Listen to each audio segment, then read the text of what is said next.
हो भोले बाबा जगिया हुरार।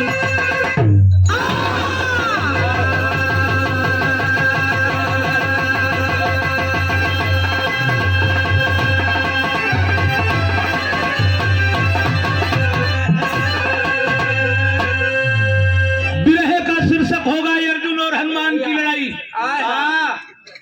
चार लाइन शहर के भाव में, भूमिका के भाव में कवि लिखलन। का लिखलन मेरे भाई?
सखा सारा जिनके कन्हैया का है।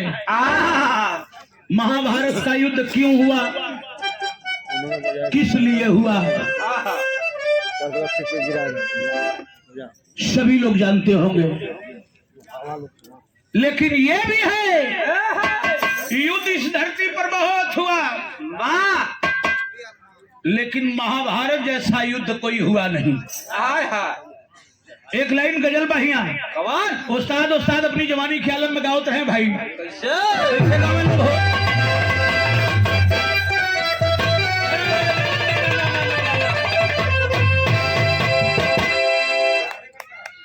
ये वो समय ना आ रहा है, ये तो बड़े भाई साहब के जमाने में भाई कौन रहल बता दो कैसा बस ही है के और दुनिया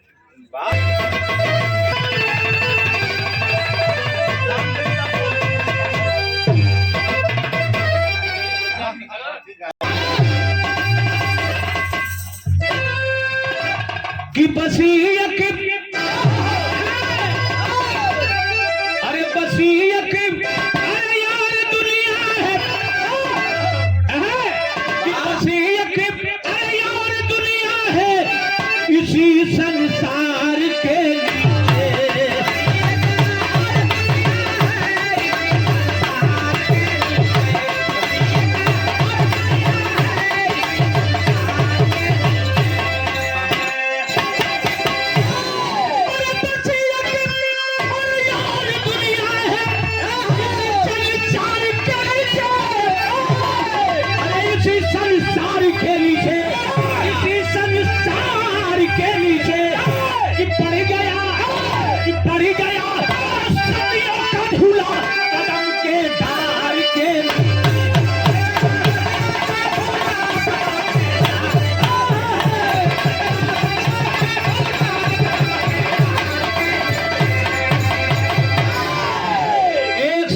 पुरस्कार।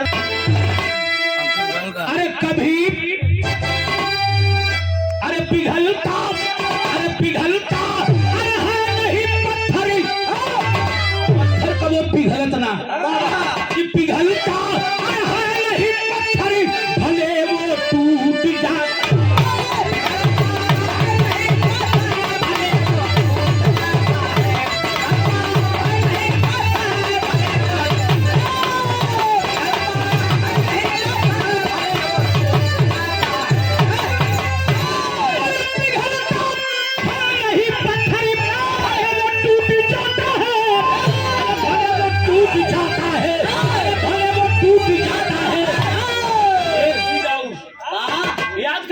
सुने वाले कभी भी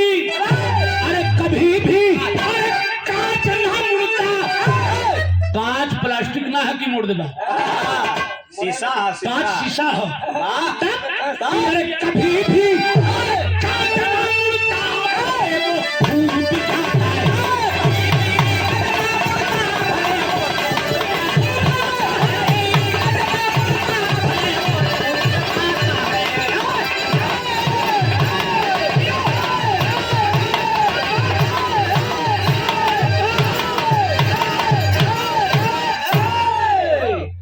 जियो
लगाए दाव पर हस्तिनापुर के हस्ती को, चढ़ा रहे थे कृष्ण पांडवों के कश्ती को।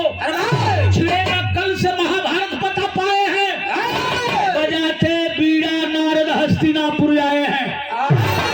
मात्र 3 दिन बाकी था महाभारत का युद्ध होने में। खबर के खेल ऋषि देव ऋषि नारद के पता चलल कि 3 दिन हो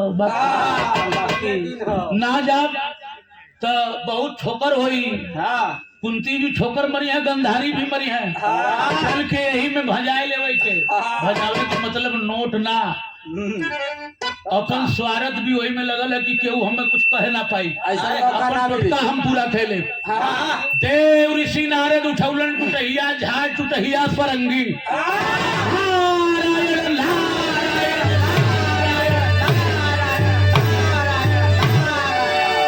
हम तो साड़ू हो गया नारद जी के तुम पकड़ लिए आकाश मार्ग बिना भाड़ा किराया तो पहुंच गए हस्तिनापुर। आज जब हस्तिनापुर पहुंचलन तो सबसे पहले देव ऋषि नारद पहुंचे किसके पास? किसके पास?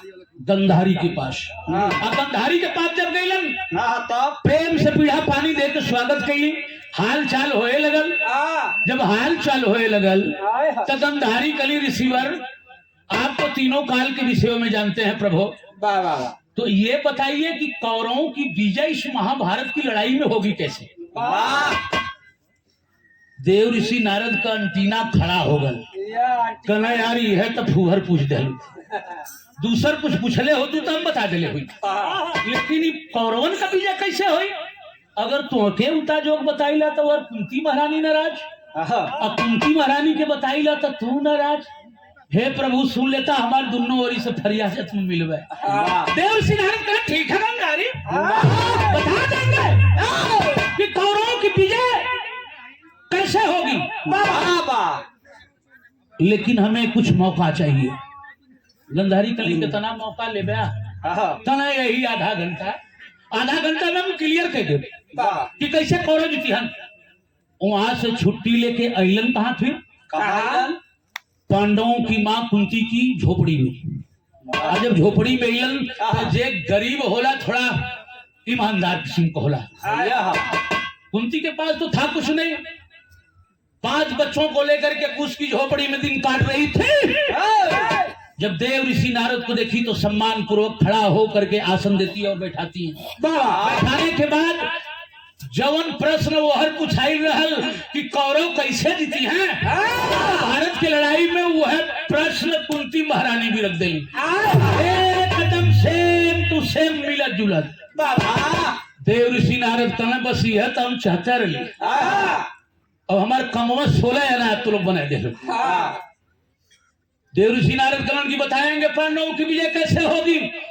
जो ये शिव मंदिर है, उस मंदिर प्रांगण में एक बट वृक्ष है, उस बट वृक्ष के नीचे आसन लगा करके बैठना होगा। हम बैठेंगे और उताजोग बताएंगे कि पांडवों की विजय इस महाभारत की लड़ाई में होगी कैसे। अच्छा तो ये हर ई बात कह के उठलन पहुंच गईलन गंधारी के पास। कलन पूछ रही थी ना कि कौरवों की विजय कैसे होगी। शिव प्रांगण में, शिव मंदिर प्रांगण में जो बट वृक्ष है उसके नीचे आओ, वहीं बैठेंगे देव ऋषि नारद और आज स्पष्ट कर देंगे। देव ऋषि नारद बैठलन तब तरज बदल गई भाई। कौन तरज है?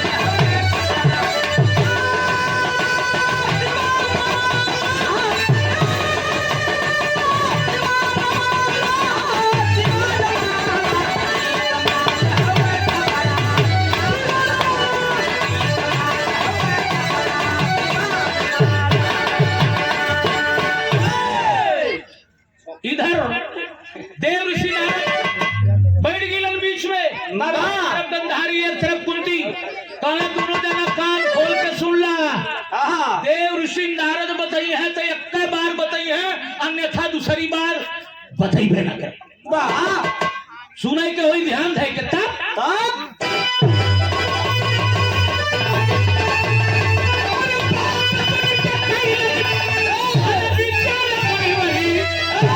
गुनत बोले बचनिया।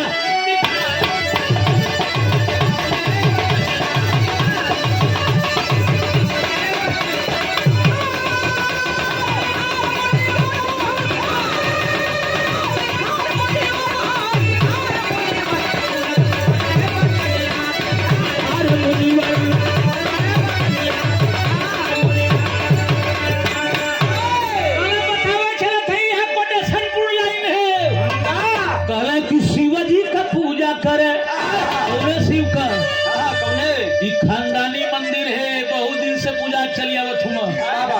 कहले कि शिवजी का पूजा करे, अरे जे की पहले आई सोने का फूल जे की पहले चढ़ाई।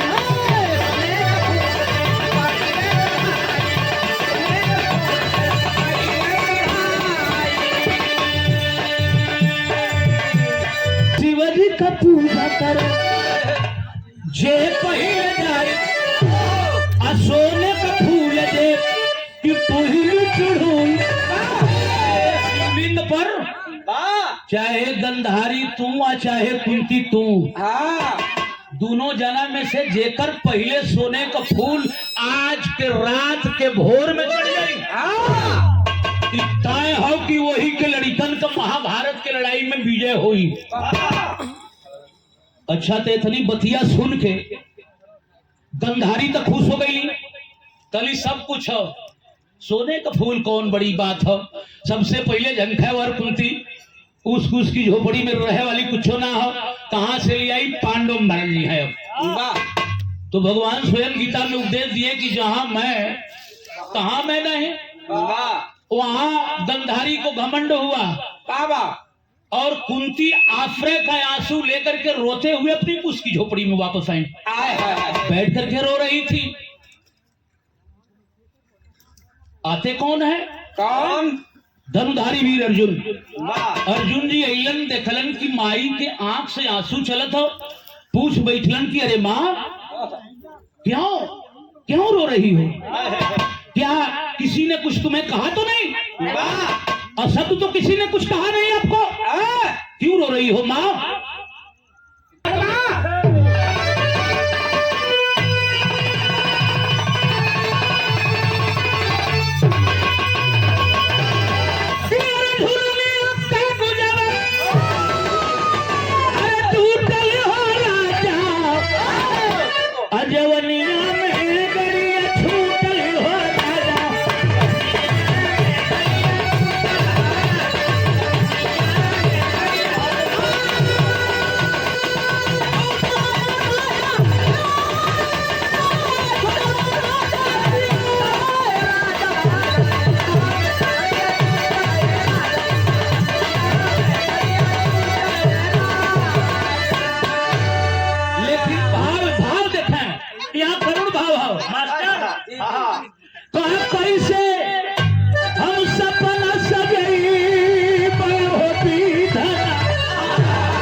जो महान धनुधारी थे उस जमाने के खौफ में बैठ गए, चिंतित हो गए कि आखिरकार में 10-5 के मारे के रहत अर्जुन का एक बाण काफी रहे, लेकिन इस सोने का फूल असंभव बा।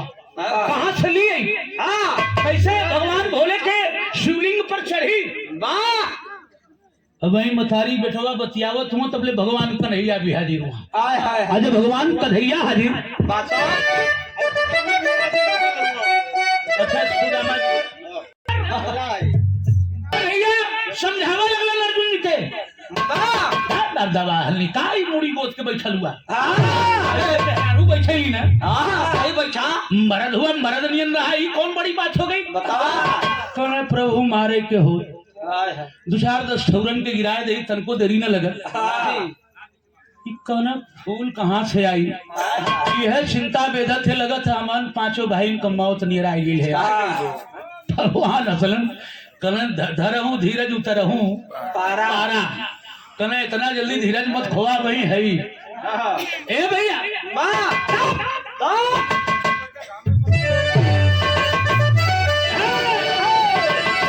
अरे बोले कन्हैया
जब भगवान बताए जना तो लगना उछर है चलो तब जाए के परी कहां बात तुरंत हम जा छै कि तरकस में भना भन 30-35 के बाण अपन कसलन बा उठौना धनुआ रवाना अर्जुन जी चल दहलन। आज जब केदली वन के निकट पहुंचलन तो चारों तरफ से 4 दीवारी, मात्र एक ही गेट है, निकास प्रवेश सब कुछ उसी से है। कहना जब आएगी अब भगवान बतौले हुआ तो डर काहे का? ओलहल चहलन दरवाजा एक हो, वही दरवाजे से प्रवेश कर चाहत मन अर्जुन जी।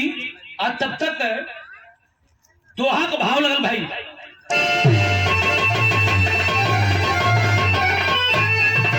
अरे कई में गधा लिए बैठे थे प्रहरी बन हनुमान। अरे जवानी पाँव बढ़ाए रोक दिए बलवान।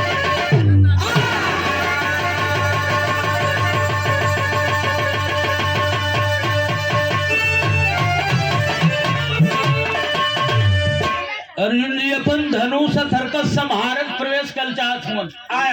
तब तक थे बात बड़ी भारी भरकम आवाज आई।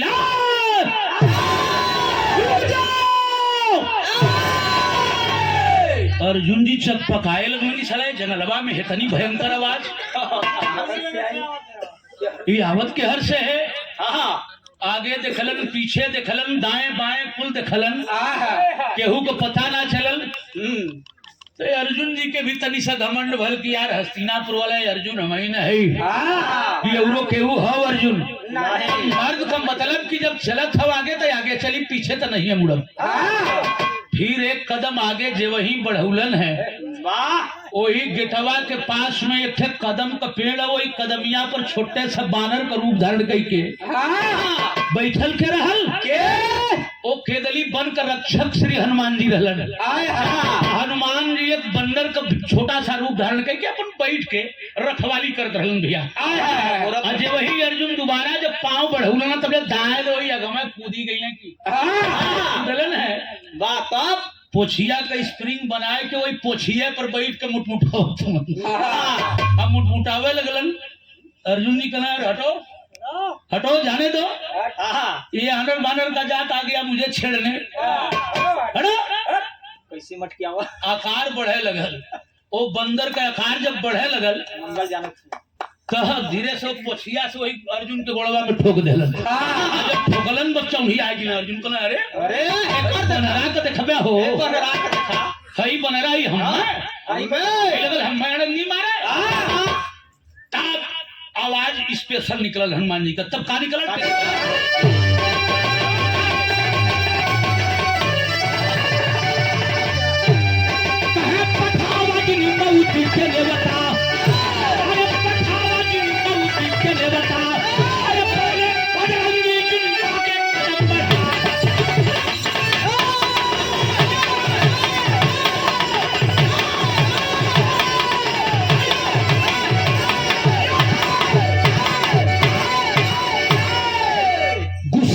लाल धनंजय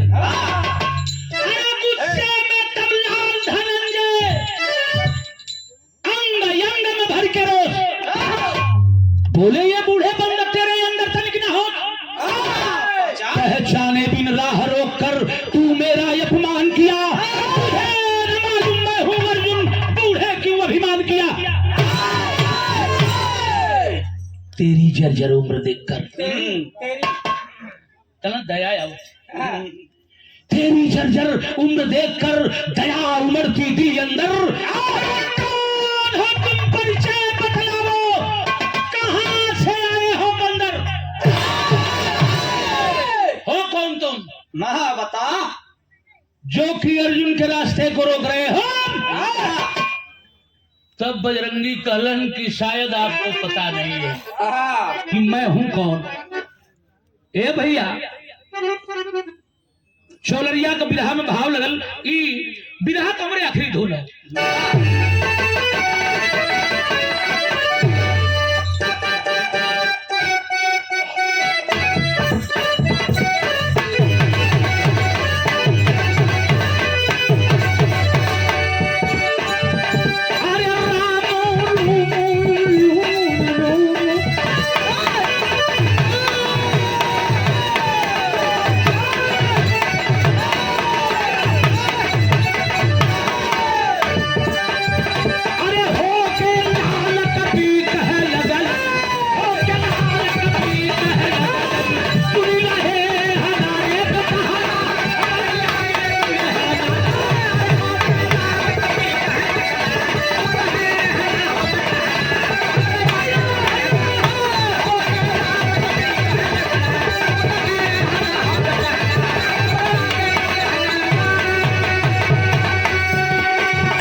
तुम्हें बदली हम हन सुनीला हे हना हो बेटा हना हमारे आगे तू लेहना ना कला वही बहुत फर्क है हमारे तुहरे में अब वही तो पोछिया से टन कर लिया गदवा का मरिया नहीं देखला पोछिया खुल जाई अर्जुन कने बहुत बड़का वीर भैल हुआ हवा से तू का बात किला है मर्यादा पुरुषोत्तम श्री रामचंद्र जी जात ना लड़े लंका में कुल भालू ढेरुआ बंदर मिल के एक पुल का निर्माण कर देना बहुत बड़ा निर्माण दवा वो ईशान पुल हमके ईटा पत्थर गोलिया में कोई तो लोग नहीं है बाढ़ से खाली अर्जुन ईटा पत्थर बोल्डर ना गोली है अर्जुन यही तर्कस से मात्र एक बाढ़ निकली है और बंजी पुल तोहरे जितना फूले का लंबाई है ऊपर चौथाई लंबाई दे दे हम तनके भरे कहा तो दे दें हनुमान जी कहने भैया गारंटी ले हुआ दे दे अर्जुन जी कहना तब का तोरे समझ में आवत है कि आलतू फालतू हम वक्त थे एक बाढ़ निकालेंगे पुनः पुल का न्यू निर्माण होगा क्रोध में बजरंग बली भी होगी ना कहना है कर देख नन्ना खे के ननियौरे खे बजरंगी कहना कि हमार वादा हो वादा का हो तरी पट लगा तो बताई दे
वही पर टूट के फाट जाई अर्जुन कहला ना हनुमान जी कहला हाँ 1% गलत ना हुई चढ़ टूटी सूरज के दिखाई नन्ना पे आगे दोनों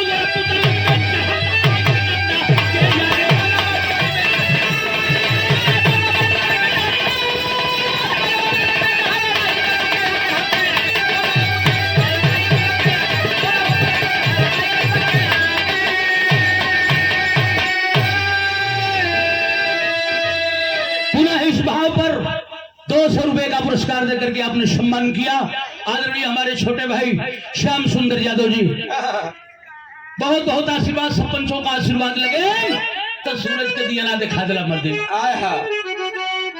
लाल हो गई दोनों तरफ से दोनों वीरन का पुतरी अर्जुन कहां तुरंत तर्कस पर गया तर्कस से एक बाण खींच के तंज पर चढ़ाए के छोड़ दिल छोड़ल चाहत हो तो बाधा का भाव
लेकर के चढ़े, आए हा रग रग से रोम रोम से बस एक ही आवाज आ रही है, क्या? जय श्री राम, जय श्री राम। जय श्री राम। बढ़त जात हूँ देखत जात हूँ कि केहरो चिरिक जात, हाँ मर्यादा रह जात बुढ़ौती में। आए हा लेकिन अर्जुन के फूल को कुछ बिगड़ल बनल नहीं। आए हा जब बनल बिगड़ल नहीं है, समय ज्यादा हो गई, भगवान कन्हैया सोचे लगलन कि अर्जुन के भेजली केदली बन सोने को फूल लिया बदे, अब वहीं तक अइले नहीं, कार में अझुरैले कहा। वाह जब अंतर ध्यान हुए प्रभु तो देखते हैं कि अर्जुन के तब फूल लियावे बदे भेजले रही, लेकिन फूल में लई कहाँ झुराए गए। आए हा के नीचे करती आते भगवान कन्हैया कहे तो अधर्म हो जाएगा। त्रेता में जब मैं उस रूप राम रूप में था तो मेरे प्यारे अजीबों में अजीब भक्त हनुमत हुआ करते थे। और आज द्वापर में अर्जुन है, दोनों भक्त हमारे यहाँ लड़ जाएंगे, धर्म और मर्यादा की हनन होगी। अरे वाह भगवान कन्हैया चलन झगड़ा छोड़ावत एजा हमें शंका तनी शंका ही बुझाते हम भगवान पर गुस्सा थी। ये वजह गुस्सा थे कि उस साक्षात लौट गए होता तो मामला में आगे बढ़ल हो। भगवान कन्हैया चलना झगड़ा छोड़ावे जब चल रहे तो जब पजरे अइलन तो रूपवे बदल देना, रूप बदलना खबर कवन बनवासी भाई लोग बड़ा ध्यान देना ऊपर। कछुआ का रूप धारण कई के अर्जुन जी का जो बनावल फूल रल वही के पुट्ठी के नीचे जाके गणकी लेना। यार हनुमान जी त्रेता का कई हजार जोजन वजन लेके वही पर जय श्री राम जय श्री राम जय श्री राम जय श्री राम जय करत बढ़त चल जात हुआ। अब धीरे धीरे कहाँ पहुंचलन हनुमत? कहाँ? जिस पुट्ठी के नीचे भगवान सुदर्शन चक्रधारी बैठे थे, जो वही ऊपरे ऊपर वाले भाग पर पैर हनुमान के गई, वरिया काहे न बलवान बन के तोड़ देला, काहे वही से फाटा था पुलवा, कहा कि भगवान हो अरराय के पुलवे बैठ गल, बैठल रक्त रंजित तो हो गए, धारा बह लगल खून का, हनुमान जी वो नीचे वो सारा लगता है कहना यार इतना धर्म हो गया, फूल तोड़े का हम गारंटी ले रही लगा कोनो मर मुआई गिले में बैल बड़ी फजीहत पसीना पसीना पोछत उतरने नीचे। आज जब नीचे उतरलन तब भैल का बाबू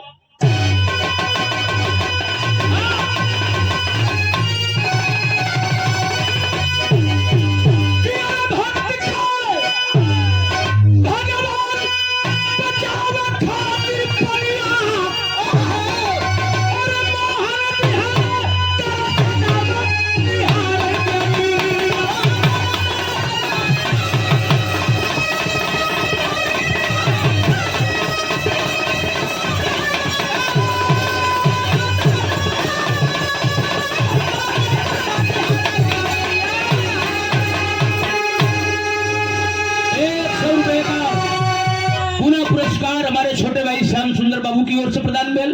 बहुत बहुत आशीर्वाद। भक्त के भगवान बचावे खातिर पनिया दर्शनवा निहारे गनिया। अर्जुन एक तरफ, हनुमान एक तरफ, भगवान कन्हैया सुदर्शन चक्रधारी प्रकट हो गए। जब प्रकट भइलन तब पारस से बोले मनमोहन दोनों भक्त हमारे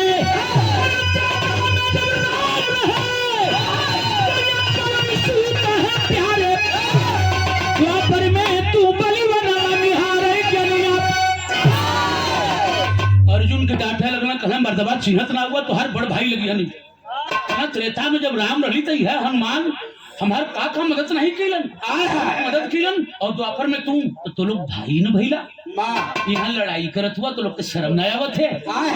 हनुमान जी छटक के दूरे हो गई कहना यरिया करिया हमार भगवान बनाया हमार भगवान दूसरे किस्म का रहना की भगवान कन्हैया हनुमान के बोलावे लगलन भैया सुना काहे ओहर जात हुआ कहना मनबा न कर तू राम कहना मनबा कैसे कहना मानव वही शर्त पर एक काम करे कोई आदमी तो देखा भक्ति के ऊपर भगवान के भी झुके के पड़ा लेकिन भक्त ऐसा होए के चाहिए कि गमन की मोड़ ले अपने समय में बोले बरहनी हरि से कर जोर रूप दिखलाओ प्रभु जी छाप चादर मोर तब पूरा प्रभु सपना बलिहार ज्ञान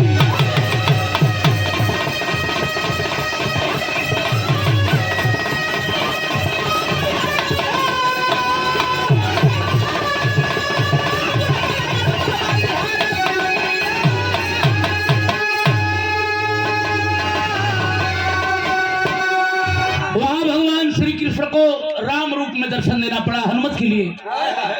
एकदम साष्टांग गिर गई ना वही चरण में, कहना प्रभु जवन गलती भइलो हमसे क्षमा करी हैं और ई दास आपके आदेश का भूखल बा, हमके आदेश करी कि हम आपका सेवा का कर सकिया। भैया हनुमान आदेश नहीं विनती बल्कि हमारा समझला पांडव मार देवल जी हम जब सोने का फूल ना मिली शिवलिंग पर ना चढ़ी ई नारद का उता जोग बतावल हो। बहुत जल्दी खनक फूल लिया दाई अर्जुन के हाथ में, पलकियो ना गिरल हनुमान गईले लेके अर्जुन के हाथे में कहना ला भैया तो हर सफल कार्य हो जाए, यही में हमके भी खुशी हो। अर्जुन जी जब पौना तो बड़ी खुश भइल है, कहना अब तो बन गल काम 16 चल जाए थमन भगवान कन्हैया एक कुच्चा फिर मरना हनुमान से कहा कि हम 5 भाई महाभारत की लड़ाई में युद्ध कर जाइए और एक भाई जंगल गोरी से शोभा दी हनुमान के भैया के चला काम के आदमी हुए बताड़ दे अर्जुन जाए कोई हनुमान जी के चरण पर गिरी गिले तो भैया ए भैया लड़ैया असंभव है बिना तोहरे चले क्या होई बजरंग बली वही भगवान की ओरी तकलन भगवान इशारा किलन तब शहर चले के कहाँ चलेंगे देख ले होगा लोगन, लेकिन बात बता दे फूल लेके अर्जुन हस्तिनापुर पहुंचलन गंधारी के मैं बहन थोड़ा ज्यादा समय तक सुताई गई, कुंती मार गई बाजी। सबसे पहले कुंती महारानी का फूल शिवलिंग पर चढ़ल और विजय पांडवन के हाथ में लगल। लड़ाई के दरमियान आप लोग देखे होंगे भगवान श्री कृष्ण रथवान बने थे, कृष्ण बाण चला रहे थे, लेकिन उस रथ के छत के ऊपर बहुत बड़ा ध्वजा लेकर के हनुमत लल्ला बैठे थे। कहानी का समापन खानदान के परिचय बाबू।